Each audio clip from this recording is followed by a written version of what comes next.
Alassane Ouattara, spontanéité à la base ou scénario maîtrisé, on en parlera dans la première partie de cette émission. Et puis dans la deuxième partie, l'opposition cherche à exister. Cap Côte d'Ivoire tente de faire entendre sa voix dans un meeting de mobilisation. Quel message, quels signaux, quelle facture? Pour en parler ce soir avec nos consultants et invités, Bernard Kokora, bonsoir à vous. Bonsoir. Secrétaire national adjoint du RHDP en charge de l'extérieur, des militants de l'extérieur. Et puis, plus chérie Edith Balé, bonsoir, consultante. Bonsoir, Arsène Anoma, analyste politique, et Marcelin Niawa, analyste politique, expert en intelligence économique. Bonsoir à vous. Alors, tout de suite, on passe au premier sujet de cette émission. Monsieur Kokora, que retenir de ce pré-congrès du RHDP comme signal politique majeur en 2025? Alors, le pré-congrès nous a permis donc de tester la vitalité du parti sur le terrain, de tester également la cohésion au sein donc du parti. Et les retours qui sont revenus donc sont très positifs. Nos militants sont entièrement satisfaits de la gouvernance du président Alassane Ouattara, à la tête donc du parti, mais également à la tête de la Côte d'Ivoire depuis pratiquement 14 ans. Le message qui revient, il est clair. De façon unanime, les militants estiment que le président Ouattara doit pouvoir continuer à gouverner le pays et apporter donc le développement qu'il a amorcé depuis 2011. Et donc, nous sommes satisfaits et donc nous espérons que la demande des militants, qui est très forte, sera donc entendue par le président Ouattara et fait droit donc à leur requête. En tout cas, c'est ce que nous attendons et nous espérons que le congrès donc qui est prévu va nous permettre d'avoir une réponse positive de la part du président Ouattara. Et en nombre de devoirs, le président Ouattara n'a jamais, s'est jamais soustrait donc à l'appel et à la demande donc de ses militants et aussi du peuple de Côte d'Ivoire. Parce qu'au-delà des militants du RHDP, ce que nous avons vécu durant la semaine, donc du pré-congrès, parce que tu as commencé depuis le 24 juin, il va s'achever le 15, les populations partout où nous sommes passés à travers le pays ont montré donc leur adhésion à la vision du président Ouattara et estiment que le président devrait continuer. Donc nous partons donc au congrès très satisfaits de ce que nous avons pu obtenir donc de la base. Bien, plus cher Balé, ça soulève également la question de la démocratie interne au parti.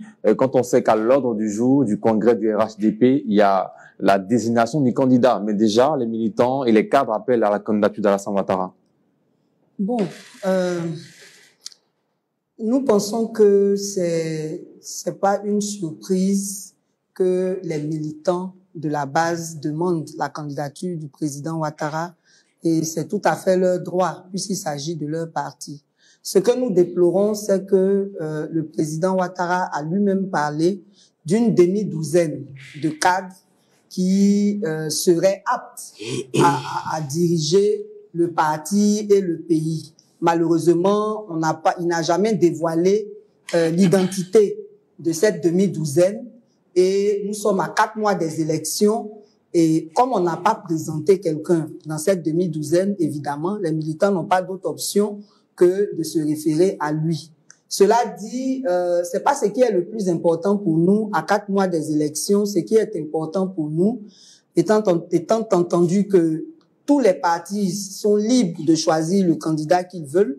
Ce qui est important pour nous, c'est la crédibilité du processus électoral. Est-ce que les choses se passeront de sorte que le choix du peuple soit respecté à la fin du processus? C'est ça qui nous soucie. Est-ce que la RL 2025 va se faire avant octobre de sorte que tous ceux qui ont été omis en 2024 puissent effectivement s'inscrire? C'est ça qui nous soucie. Donc voilà un peu ce que je peux dire dans un premier temps. Arsène Anoma, que retenez-vous de ce pré-congrès? Et puis où est passée la demi-douzaine quand tous les militants et cadres n'appellent qu'Alassane Ouattara à se présenter? Non, moi ce que je retiens de ce pré-congrès éclaté, ces congrès éclatés régionaux, c'est d'abord le fait que le RHDP c'est un parti démocratique. C'est un parti démocratique et qui a décidé de remobiliser ses bases, ses militants dans l'objectif du congrès à venir. Est-ce que ce n'est pas un scénario déguisé? Scénario déguisé pour permettre à Alassane Ouattara de se présenter une nouvelle fois à cette élection? Non, mais de toute façon, on n'a pas besoin d'entrer dans un scénario parce que la Constitution même permet au président de se représenter s'il le désire. Donc, en fait, le congrès, c'est juste pour appeler les militants à exprimer leur volonté réelle. Et ça s'est vu dans tous les congrès. Moi, j'étais, par exemple, dans la Guébi à Agboville, pour le congrès à Agboville, et les militants massivement, et au-delà même des militants, les populations de la Guinée-Bissau sont sorties comme un seul homme, plus de 20 000 personnes, pour d'abord donner un quitus à la gestion du président depuis ces 15 années à la tête du président, et demander que le président soit encore candidat à la prochaine présidentielle d'octobre 2025. Donc pour moi, c'est juste le fait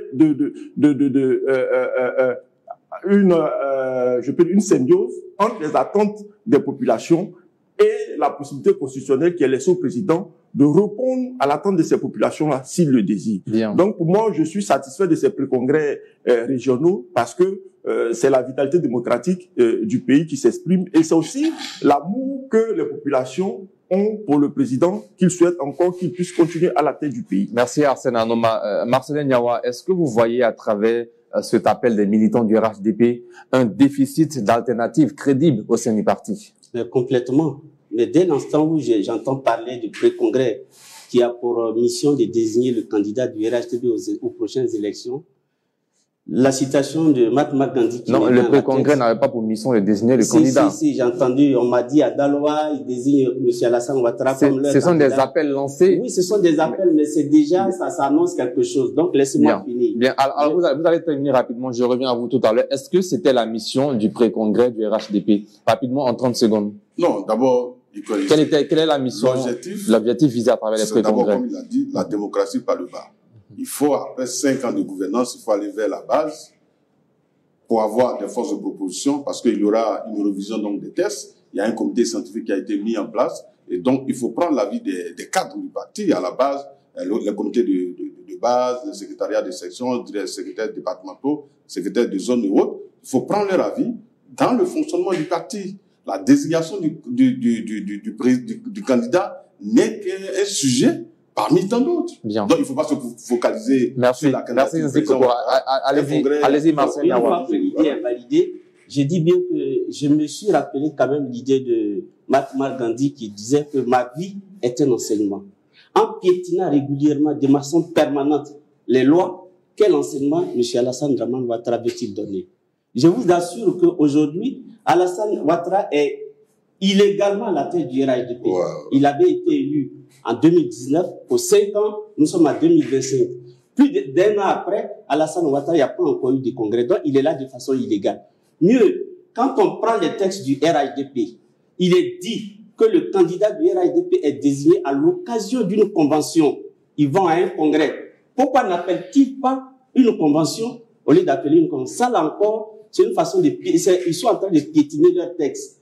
Donc, voilà un parti politique. Je me pose la question, quel enseignement veut-il donner aux Ivoiriens? Qu'est-ce que Alassane Draman veut-il laisser comme nom en Côte d'Ivoire? Le président Laurent Gbagbo dit, je vais laisser un nom à mes enfants et à ma famille. Alassane Ouattara, un nom propre. Laurent Gbagbo a dit, je vais laisser un nom propre à mes enfants et à ma famille. Quel type de nom Alassane Ouattara veut-il donner en piétinant de façon permanente les lois de la Côte d'Ivoire? Mais les militants du RHDP ont tort de désigner Alassane Draman Ouattara comme leur candidat parce qu'il n'a plus le droit d'être candidat. Parce qu'ils n'ont pas le choix. Mais ils n'ont pas le choix. On avait dit en 2020, mais ils sont libres. Cette fois-ci, là, Dieu merci, et je souhaite que ça soit ainsi, qu'il n'y ait pas de mort. Qu'est-ce qui oblige tant Alassane Ouattara à piétiner la loi, à s'entêter de façon permanente pour se porter candidat? Il n'y a rien du tout. Mais je le reviens. Quel enseignement? Parce que tout acte qu'un homme pose, qu'un leader pose, il y a un enseignement derrière. Quel enseignement le peuple de Côte d'Ivoire peut-il tirer de cette attitude? Bien, merci. Réaction? Il y a pas des présidents illégalement à la tête du parti et puis la convention qui devrait désigner le candidat. Mais pourquoi maintenant le congrès? Venant d'abord, il ne connaît même pas nos tests. Il ne sait même pas comment le parti fonctionne. Il veut s'immiscer donc dans le respect de nos tests, mais il se trompe politiquement. Mais venant d'un militant du PPACI, moi, je suis ici en tant que consultant. Moi, ça m'étonne, puisque tu as cité Laurent Gbagbo, donc il faut pourquoi tu fais référence à Laurent Gbagbo. Donc c'est ton référent. Donc quelqu'un qui était en prison et qui a créé tellement de confusion au sein du FPI, il a même été candidat et on a vu tout le scénario. Non, s'il vous plaît, il a parlé. Laissez-moi, puisqu'il a fait référence à Laurent Gbagbo, je vais laisser un nom. Je dis, il est très mal placé pour nous présenter Laurent Gbagbo comme un modèle. Il n'est pas un modèle. S'il vous plaît, quand vous parlez, je prends le temps. Il a vécu la CPI. Bon, est-ce qu'il peut se calmer pour que je parle? Je suis calme. Voilà, t'es pas calme, sinon on écoute avec les allez-y, monsieur Kokora. Alors, donc j'ai dit, quelqu'un qui n'a même piétiné la loi sur le mariage, il ne peut pas nous donner des leçons. Et donc, revenant pour les tests du parti, c'est le Congrès qui décide. Et ce sont les instances qui décident. Effectivement, le président a été élu le 24 janvier 2019 et en janvier 2024. C'était le 26 janvier. Oh, mes frères, est-ce que tu peux te calmer un peu? Tu auras ton temps de parler. Marcel Niawa, s'il vous plaît, vous aurez l'occasion de répondre. Allez-y, Nzi Kokora. Après, tu pourras réagir, prendre note. Il y a un bic et puis, donc c'est pour prendre des notes. Donc j'ai dit, le président a été élu en janvier 2019 et donc en janvier 2024, nous devrions aller aux élections, mais tout le monde sait que la Côte d'Ivoire a organisé la Coupe d'Afrique. Ce qui nous a empêché d'organiser un congrès. Et le conseil politique, le présidium se sont réunis pour repousser la date du congrès. Les instances du parti sont légitimes et sont souveraines pour prendre des décisions. C'est ce que nous avons fait. Quand il dit que le président n'a pas le droit d'être élu, vous êtes le conseil constitutionnel. Le seul organe habilité à trancher sur les questions de candidature, ce n'est pas vous, ce n'est ni moi, ni Laurent Gbagbo, mais c'est le conseil constitutionnel. Et donc, si le conseil constitutionnel décide qu'Alassane Ouattara est candidat et que Gbagbo est candidat, mais c'est le conseil constitutionnel qui va vous substituer donc au conseil constitutionnel. Donc, c'est vous plutôt qui banalisez nos institutions. Vous n'avez pas donc le droit et vous n'avez pas la qualité, l'autorité nécessaire pour décider de qui est candidat dans un pays. Nous allons tous déposer nos candidatures devant le conseil constitutionnel et ça va se faire. Je termine pour dire, en termes de compétences, il a dit, si nous choisissons Alassane Ouattara, c'est parce qu'il y a un déficit de compétences. Mais il est mal placé pour nous le dire. Comment vous avez choisi Laurent Gbagbo comme votre candidat? Quelqu'un qui n'est même pas sur la liste électorale. Mais vous avez eu le culot d'aller lui demander chez lui à la maison, dans un parti politique, vous êtes allé chez lui à la maison pour demander à Laurent Gbagbo d'être votre candidat. Mais où est passée la demi-douzaine? Mais la demi-douzaine, elle est là. On n'a jamais dit qu'il n'y a pas de demi-douzaine. Mais la démocratie, c'est quoi? Et aujourd'hui, interrogez les militants du parti. Demandez-leur, est-ce qu'ils veulent Alassane Ouattara comme candidat ou ils veulent une demi-douzaine? C'est la volonté populaire des militants qui compte. Et non la perception de M. Niawa. Les militants, voilà pourquoi nous sommes allés au congrès, au pré-congrès. Je l'ai dit. C'est pour leur donner la parole. Ils vont nous dire ce qu'ils veulent. Est-ce qu'ils veulent qu'Alassane Ouattara continue ou c'est un autre cas qui continue?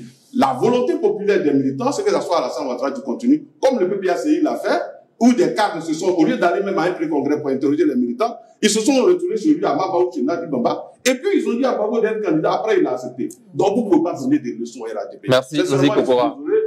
Merci bien. Alors, je d'aucuns affirment qu'au sein du RHDP, aucun dauphin naturel ne semble émerger après tant d'années. Est-ce que vous partagez ce même avis? Oui, en fait, il y a beaucoup de cadres au RHDP, mais on n'a pas senti, en tout cas, quelqu'un qui se démarquait comme au temps du Premier ministre Bon Coulibaly. Donc, je pense que ceux qui le disent ont raison. On ne sent pas de leadership émerger en dehors de celui du président. Et tout naturellement, est-ce que pour vous, ça explique le choix des militants de base du parti? Oui, forcément, lors de c'est ce ce que je pré-congrès disais tout à l'heure. Si en parlant de la demi-douzaine, il les avait cités, on les avait connus, je pense que les militants auraient eu le temps de réfléchir avant le pré-congrès sur ceux en qui ils pouvaient faire confiance. Mais la demi-douzaine a été annoncée sans qu'on ne nous dise de qui il s'agit précisément. Du coup, ils n'ont pas d'autre choix que de choisir le président Ouattara. Bien. Alors, Arsène Anoma, certains parlent également d'un vide de succession à la hauteur au sein des cadres du parti. Mais pourquoi parler de vide de succession? Mais quand on entend tous les militants... Non, moi je pense que la démocratie... On a vu au PDC RDA, lors du congrès, des conventions, l'appel à la candidature de Guy Kawi, de Tia. Aujourd'hui, RHDP, on entend qu'Alassane Ouattara. Est-ce qu'au PDC RDA, si le président Bédié n'était pas décidé, il aurait des habilités de candidature? On a vu par le passé Jean-Luc Bion qui était aussi intéressé par ce poste. J'en reviens à la demi-douzaine dont vous parlez. La demi-douzaine, elle est là, elle est bien présente. Mais invisible. Mais la démocratie, non, elle n'est pas invisible, mais la démocratie interne, la démocratie en général, interne au parti, c'est de répondre aux aspirations de la majorité. Les militants ont demandé à ce que le président soit leur candidat. Et puis, au-delà même de la volonté populaire, mais la question de la candidature du président pour la présidentielle d'octobre ne mérite même pas d'être posée. Parce que, constitutionnellement, le président a le droit, s'il le désire, d'être candidat en octobre. Ce n'est pas le débat du jour. Voilà. Donc maintenant, moi j'estime que... Il s'agit de démocratie interne au RHDP. Oui, mais la démocratie interne, quand on sait qu'à l'ordre du jour du prochain congrès, il y a la désignation du candidat. Et quand on dit tous les militants qu'on veut Alassane Ouattara en tant que candidat du parti, donc, qu'en est-il maintenant des personnalités qui souhaiteraient, se présenter? Mais les personnalités ne peuvent pas aller contre la volonté de la majorité des militants. Les militants veulent un candidat. Vous voulez que une autre personnalité vienne contre la volonté des militants. Mais ce n'est pas possible. Ce sont les militants qui choisissent qu'ils désirent pour diriger leur parti et qu'ils désirent porter comme candidat pour être président. Comme on l'a dit au PPACI. Le président Gbagbo n'est même pas sur la liste électorale, mais il a été choisi par ses militants. Au PDCI, le président Thiam, qui, pour cause de nationalité française, a été malgré tout choisi par son parti. Donc pourquoi est-ce qu'un candidat qui répond à toutes les règles pour être candidat est choisi par ses militants et on veut lui opposer le fait qu'il y a une demi-douzaine? Mais au contraire, ça montre que le personnel politique du RHDP est vivace. La demi-douzaine, elle est là. S'il s'avère que... la demi-douzaine. Non, mais la demi-douzaine est là. S'il s'avère que il va choisir quelqu'un d'autre, il sera choisi. Mais à l'état actuel des choses, c'est le président de la République qui est le candidat. S'il vous plaît. C'est le président de la République qui est le candidat du parti. Moi, c'est la démocratie et on s'en tient là. Merci. Est-ce que pour vous, selon vos analyses, la démocratie au sein du RHDP est menacée? Quand on sait que le Congrès devra choisir aussi le candidat du RHDP à la présidentielle ivoirienne. Merci. Voilà bien Méambli, le député Méambli qui est candidat. Je vais d'abord faire une précision. Je souhaite que ce débat très riche ne soit pas transformé en une discussion de cour commune. Il faut qu'on laisse la vie privée de nos leaders de côté. Parler de la vie du président Laurent Gbagbo, ce n'est pas ça l'objet. Si M. Koukoura n'a pas d'argument... Bien, Marcelin Niawa. Non, c'est très important. Très souvent, vous vous plaignez du temps des paroles. Vous êtes en train de perdre du temps. Allez-y répondre à la question. Merci. Pour dire qu'il n'existe pas de démocratie au sein du RHDP. Les preuves sont là. M. Koukoura a dit tout à l'heure que à cause mais quand la base militante appelle au choix d'Alassane Ouattara, en quoi est-ce que c'est une violation de la démocratie? La démocratie, c'est d'abord les textes. M. Koukoura dit, à cause de la Coupe d'Afrique, ils n'ont pas eu le temps. Mais est-ce que c'est la Coupe d'Afrique encore qui fait que une convention s'est transformée en un congrès? Non. La loi au RHDP dit que le candidat doit être désigné à l'occasion d'une convention. Le candidat chaque mois sur quoi? Aujourd'hui, on parle de congrès. C'est un non-respect des textes, c'est un déficit de démocratie au sein du RHDP. Bien. Alors, une autre question qu'on se pose, c'est comment est-ce que le président Ouattara et même la machine RHDP intègrent les voix qui, dans l'ombre, appellent à une nouvelle génération aux affaires? Franchement, vous êtes journaliste et je pense que vous pouvez avoir votre perception sur, la volonté donc des militants. En tout cas, moi, je suis responsable du parti. D'ailleurs, si j'ai dit à un de mes militants que le président Ouattara ne doit pas être notre candidat, je ne pense pas que dans une réunion, je pourrais m'en sortir. Parce que leur volonté... Parce qu'il n'y a pas de démocratie au sein du parti. Le peuple, c'est quoi? La volonté. Nous sommes 5 ici. Si nous décidons à l'unanimité que M. Sidi est notre responsable, ce n'est pas la démocratie. C'est la démocratie, c'est notre volonté. Personne ne peut s'opposer à ça. La démocratie, les Africains ont une mauvaise compréhension de la démocratie. Et ça, c'est malheureux. Il faut de la formation dans les partis politiques. Parce que la démocratie, on dit c'est le gouvernement du peuple, pour le peuple et par le peuple. Et le peuple décide que c'est M. Sidi qui est notre responsable. On dit qu'il y a un manque de démocratie. À quel niveau? Si on voyait des militants exprimer une volonté contraire, on peut dire, bon, il faut les écouter. Il faut aller donc peut-être à une élection et autres. Mais les militants, de façon enthousiaste, décident que le président soit le candidat. Et puis, on dit que ce n'est pas la démocratie. La question, je la retourne à M. Niawa. Par quel mécanisme M. Laurent Gbagbo est devenu le candidat du PDCI et du PPACI? Ils sont allés le voir celui à la maison, c'est Laurent Gbagbo lui-même qui dit, ils sont allés le voir pour demander qu'il soit candidat. Et d'ailleurs, il a dit, bon, je vais vous répondre après. Et en décembre 2023, il donne sa réponse. Et oui, j'accepte d'être votre candidat. Quel est le mécanisme qui vous a permis donc de le choisir? Ah, c'est un. De deux, M. Niawa. Quand je vous dis, un parti politique, pourquoi on met les instances en place? Le secrétariat exécutif, le conseil politique, le bureau politique. On dit le bureau politique décide de prendre les décisions donc pour le parti.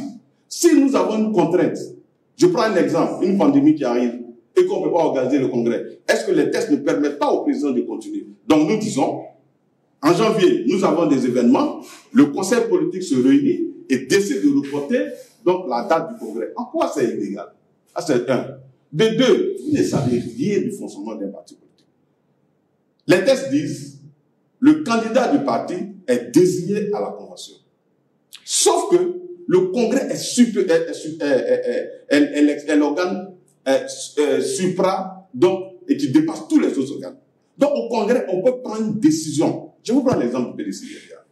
Au congrès extraordinaire qui a eu le président du PDC-IADA, quelle est la résolution qui a fait de lui le candidat du PDC-IADA?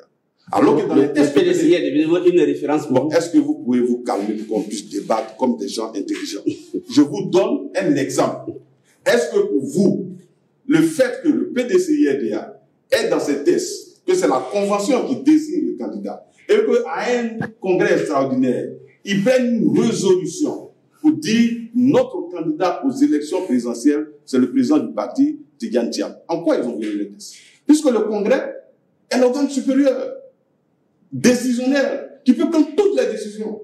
Pourquoi est-ce qu'on fait les tests au niveau du congrès? Mais c'est parce que c'est l'organe supérieur.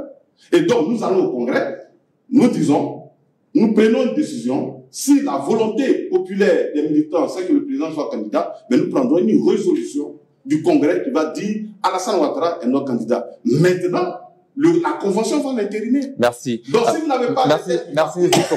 Merci bien. Plus Balé, est-ce que pour vous, cette posture autour du président Alassane Ouattara est fédératrice ou neutralisante pour les ambitions internes? Elle est forcément neutralisante parce que déjà, il y a l'honorable Évariste Miambli qui veut être candidat, qui a déjà annoncé qu'il est candidat pour être président du parti, et il y a des personnes qui s'en prennent à lui, alors que c'est son droit. Normalement, dans tout parti, tous ceux qui voudraient se présenter devraient pouvoir le faire pour que les militants décident. Pour revenir sur notre sujet, moi je pense que pour manifester véritablement la démocratie, il aurait fallu que, avant le pré-congrès, le président lui-même présente la demi-douzaine, de sorte que les militants sachent qui sont ceux en dehors de lui qu'on pense être capable d'être le candidat du parti. Peut-être c'est une surprise.